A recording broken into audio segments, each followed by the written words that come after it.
para po ma-appreciate natin kung ano yung game global. Because hindi gumagalaw o hindi lumalabas yung best natin pag hindi mo na-appreciate ano yung negosyo mo. Minsan kasi hindi natin na-appreciate yung meron ka. Halimbawa, hindi mo na-appreciate kung ano yung beauty ng network marketing, what's in store for you, ano yung mga bagay na naghihintay sa'yo. So let me compare it again to employment. Para yung good points sa employment, yung work attitude or ethics mo sa employment, magamit mo dito kasi sa totoo, marami sa ating leaders, lintik tayo pumanat ng empleyado. Lintik tayo makabira. Kasi sa totoo lang, maganda naman talaga networking versus employment. But the truth is, maraming work ethics or work attitude na pwede mong ma-adapt from employment na magagamit mo sa negosyo natin. Halimbawa, when you're an employee, first day mo sa job, pag ikaw hinire na, meron tayong tinatawag na job description. Ayaw talaga niya. Ayaw niya. Yan. Di ba meron tayong job description, lalo sa mga nag-work dito. Am I right? And sa job description na yan, statement po yan, diyan nakalagay yung mga task mo, responsibilities mo. Diyan nakalagay yung work na dapat ginagawa mo. Pag bago ka, alam mo, nung bago ako sa work, lagi akong may kodigo. Dala-dala ko lagi yan kung binabasa ko lagi yan. Kasi dyan mo malalaman kung ano yung mga tinatawag na deliverables mo. When you say deliverables, yan yung mga tinatawag na dapat output na ibibigay mo sa kumpanya. So again, meron pong values dito na mga makukuha na maaagap natin sa networking. You're given a job description, and from that job description, nakalagay in detail ang job description mo, ang task mo, and responsibilities mo. Because from there, dun mo magagawa, pag tinrabaho mo, yung tinatawag na deliverables or output na expected sa'yo. Tama po ba ako? And sa task na to, bilang empleyado, araw-araw ba dapat ginagawa mo to? Araw-araw ba dapat nasa isip mo to? Dapat ba araw-araw internalize mo siya? Tama ba ako? Pag tumagal ka na, hindi mo na hawak yung papel. In fact, yung job statement, nasa isip mo na.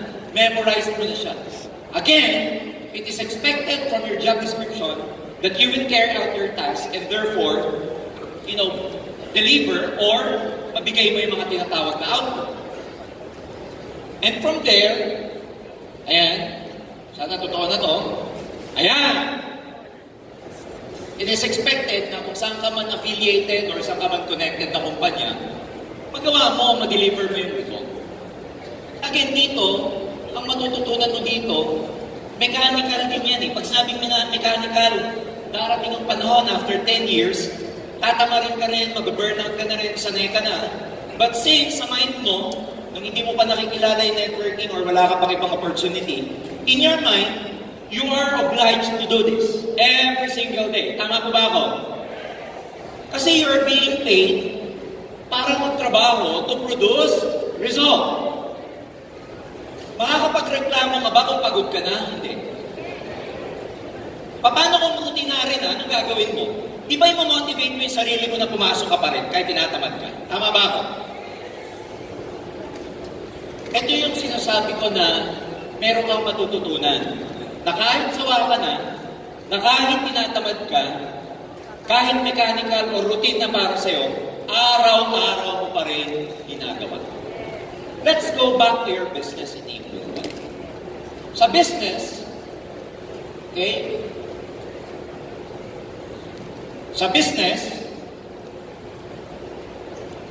meron tinatawag dapat na business activity. Sabi mo, business activity. Kahit saan kayo magtanong, ang purpose lang ng business activity at the end of the day is to make profits. Wala nang iba. Whatever establishment, whether you're in restaurant industry, whether in your water station, automobile, whatever, whether you're in retail, transportation, IT, kahit ano pa po ang nature ng negosyo, kailangan may business activity. Business activity includes operating, investing, marketing, selling, etc. Ang main purpose ng business activity is to make a profit for the company. Wala nang ibang purpose yun. Again, ang purpose ng business activity is to produce the desired result. Are we clear? Ngayon ang tanong, ang AIM Global ba, business siya o employment? Business or employment? So ano yung dapat meron ka? Job description o business activity? You see? So dapat meron kang business activity. And again, ang main purpose ng business activity mo is to create a profit for your company. Ang company mo dito, since independent distributor ka, ang negosyo mo dito, yung network or yung organization mo. So therefore, kung ang purpose ng business activity is to make a profit, question, pag walang business activity, may profit o wala? May kita o wala? Kasi nga, ang purpose ng business activity, mag-produce ng result. So let me ask you now, what is your business activity? Question, dapat ba araw-araw may business activity? So as a business owner, are you conducting your business on a day-to-day basis? Because the truth is sometimes, we complain a lot, you blame your upline, you blame the economy, you blame the color of the C24/7 because it's color green, and apparently baka unlucky ka sa color green. You blame whatever. Pero ang question is, meron ka bang daily business activity? Mahirap kasing mag-demand ng income pag kulang ka naman sa activity. So dapat tanong mo yun sa sarili mo, meron nga ba akong business activity every day? To some of you, nangihina kayo, nababurnout, yung iba, again, mechanical na. Yung iba, managerial na. Yung existing mo, yun na lang ang inaalagaan mo. Pero hindi yun ang mag-akit sa'yo ng profit because ang totoo, kailangan meron kang activity. And what are those activities, my friends? Dapat, alam na natin to. Prospecting. Naghahanap kayo ng prospects. And you cannot stop looking for prospects, lalo na pag hindi pa stable ang income ninyo. Paano masasabing hindi pa stable ang income? Hindi pa consistent. May time na 5,000 ka monthly, may time na 10,000, may time na wala. Malalaman mong hindi pa stable ang income mo pag hindi ka consistent na kumikita monthly. So those of you who are not consistently making money yet, and you stop prospecting, my friends, hindi mo ginagawa yung dapat na activity na required ka. Are we clear? So ano ibig sabihin, para pala maging consistent yung income ko, dapat lagi ako nagpo-prospect. Or in other words, kahit na, ibig sabihin, kahit na hindi pa consistent yung income mo, mababaw pa lang ang grupo mo, huwag ka munang mag-manage. Kailangan you're looking for new prospects. Are we clear? Prospecting, ayaw talaga niya pag lumalayo ako, Troy. Ayan, babalik ko muna. Ayan. Bukod sa prospecting, iba kasi yung recruiting sa prospecting. Parang panliligaw yan eh. Hindi ka naman manliligaw agad eh. Maghahanap ka muna ng liligawan. Tama ba? Ang hirap naman nung hindi ka pa nakakahanap ng liligaw ka na. Sino liligawan mo? Hangin. So dapat naghahanap ka muna ng mga prospect ka, type ko to, ito hindi, ito type ko, ito check G, ito medyo. Maghahanap ka muna ganun-ganun ng prospecting. You qualify first. Saka mo re-recruitin. Saka mo iimbitahan. Yung iba walang maimbitahan kasi walang prospect. Tama ba? Alam niyo, hindi naman mahirap mag-recruit. Ayaw lang ma-reject ng maraming tao kaya hindi nagre-recruit. Ayaw ma-reject, ayaw mabasted, kaya hindi nanliligaw. Matyakin kasi. Lagi na lang siyang nababasted, kaya ayaw niya nang manligaw. Ganon din sa network. Maraming mga tao, ayaw ng rejection, that's why, ano ginagawa? Kung ano yung existing, kahit mabagal, pinagtsatsagaan na lang. You cannot do that in your business. From recruiting, of course, dapat may presentation ka. Because pag may presentation, may possible pay-in. Wala. Wala nga. Ayan. Pag may presentation, may possible. So pag walang pay-in, ano ibig sabihin? Pag konti ang pay-in, ano ibig sabihin? Konti ang presentation. Sino dito yung mga may pay-in lagi? Oo. Taas ang kamay. Ako! Ano mas nakakapagod? Doon sa mga may laging pay-in o walang pay-in? Ano mas nakakapagod? Yung may pay-in o walang pay-in? Mas nakakapagod yung walang pay-in. Alam niyo kung bakit? Nakakapagod, ma-depress. Nakakapagod, mag-isip na mag-isip. Yung may mga pay-in, hindi napapagod. Alam niyo kung bakit? Excited lagi dahil may pay-in sila. Hindi napapagod yung mga yan. Ang madalas mapagod, yung walang ginagawa. Kasi isip ka ng isip. Ang madalas mapagod, yung hindi busy. Nararamdaman mo lahat ng sakit na katawan pag hindi ka busy. Yung mga busy, alam lang nilang pagod na sila pag nakauwi na. Pag patulog na, ay ang sakit pala ng likod ko. Ay ang sakit pala ng ulo ko. Pero yung mga hindi busy, ay naku po. Lahat mabigat sa kanila. Kaya nga tinawag na business. Alam mo saan magaling yung word na business? Busyness. Pagiging busy. Kaya pag ikaw, hindi ka busy, you're out of business.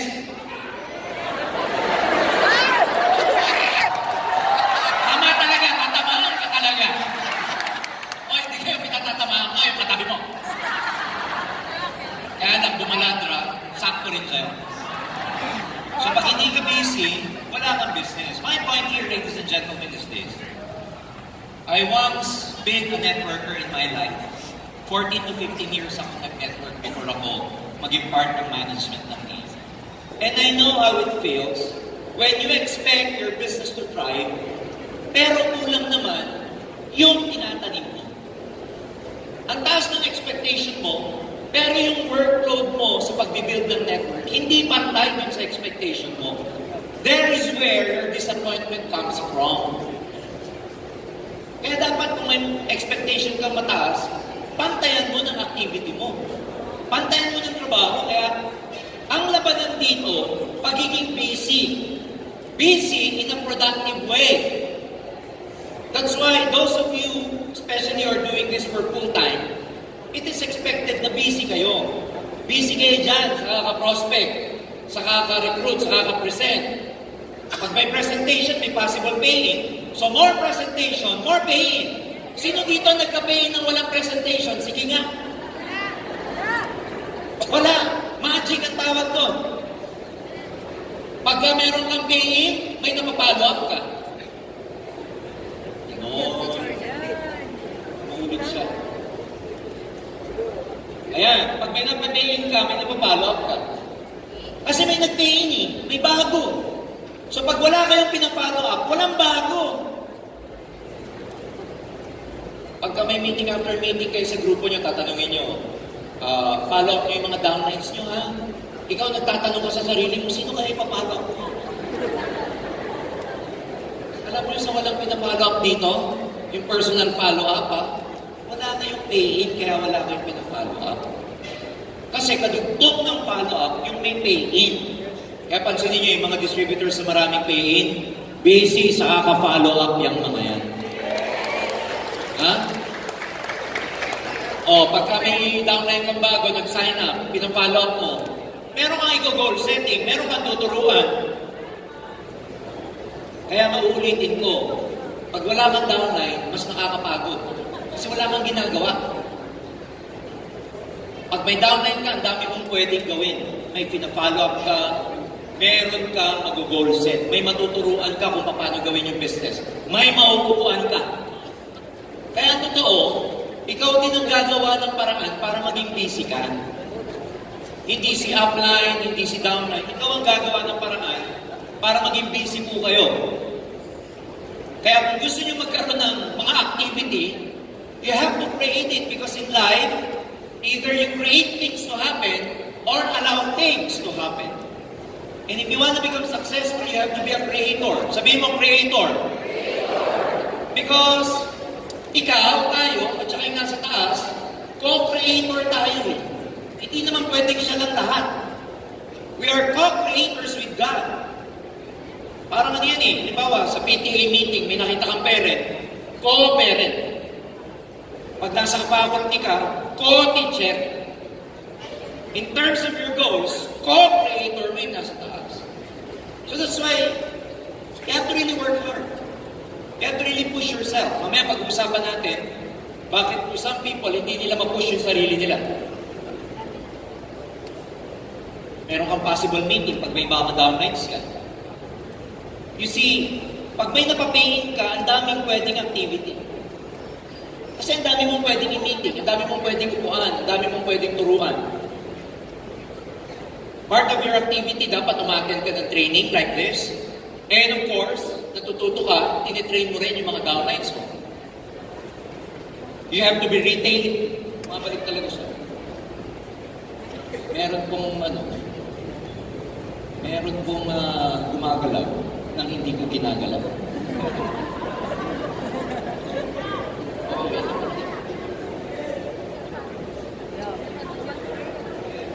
Ulit nagre-retailing ka rin dapat because kailangan wide ang customer base mo. Actually ito, review lang, lalo na sa may mga activities sa inyo parati. Nire-reiterate lang namin. So, may training, may learning, may retailing, part of your activity, pag may grupo ka, nagpa-bonding dapat kayo, hindi naman pwedeng puro lang hataw. Meron ka talagang bonding sa grupo. And of course, what you have to do is to consistently repeat everything sa mga sinabi ko. Guys, may bago ba rito? Wala? Walang bago rito. Hindi lang natin ginagawa. Ulitin ko, walang bago dito. Hindi lang natin consistent na ginagawa. If you want to become successful, you have to consistently do this. Hindi pwedeng paminsan-minsan. Parang pag-gym yan. Marami dito, ka-Facebook ko. Ang sinasabi nila doon sa mga nag-gym na nagpo-post dito, ang laging sinasabi ng nagpapalaki ng katawan, consistency is the answer. Discipline is what it takes. May mga ganun kayo nilalagay. And kung sa katawan, sa pagpapalaki ng katawan, sa pagpapayat, kailangan mo ng consistency and discipline. Ganun din sa business. Wala namang bago rito eh. Narinig nyo na to many times. Hindi lang sa amin, sa mga uplines ninyo. In fact, diyan kayo pinupukpok. Magkaroon kayo ng maraming activity. Ang problema lang to some people, hindi natin ginagawa. Ang tanong, bakit hindi ginagawa ng ibang tao? O kaya, on and off sila. O kaya, ginagawa nila pero hindi consistent. Ang totoo, mahirap gawin to kung hindi mo alam kung bakit mo ginagawa ang A. Kung bakit nandito ka. Mahirap gawin to pag wala kang motivation. Mahirap mong gawin to kung nakikihiram lang kayo ng motivation niyo.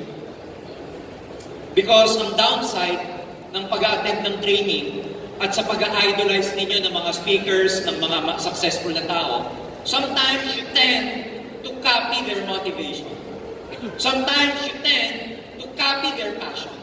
Walang problema ron pag namamapya ko kayo ng why, ng motivation. Walang problema ron. Nagkakaroon lang ng problema ron kung yung motivation ng kinokopyahan mo is not the same level of your motivation. Kung yung gigil niya, yung passion niya, hindi mo passion, nakikigaya ka lang. So at the end of the day, you have to really find out your own reason, your own why. Kaya ang pinakamababaw na motivation, yung baliw ka lang. Kasi ang pagkabaliw, nawawala. Deep in your heart, you have to find out why you have to do a global. Bakit? Matatapos na naman yung taon ng 2018, ang bilis ng panahon. Kapa-birthday lang ni Coach John last year, birthday na naman niya bukas. Ang bilis! Kaka-34 ko lang ng isang araw. Maraming salamat po sa mga pamate. Ha? 2 araw na ako nagte-thank you, hindi pa rin tapos. Maraming salamat. We are not getting any younger anymore. Kayo pala, you are not getting any younger anymore. So you really have to do the business seriously. Are you with me? So before I even cut my portion here, I want you to find out inside your heart, And do not copy anybody else. Huwag kang kakopya ng motivation. Yung sarili mo. Kahit gaano pa kababaw yan, yung amount na gusto mo, kahit gaano pa kababaw yung kotse na gusto mo, basta doon ka gigit. Okay lang yun. Huwag ka mangopya ng passion. You have your own passion. Are you with me?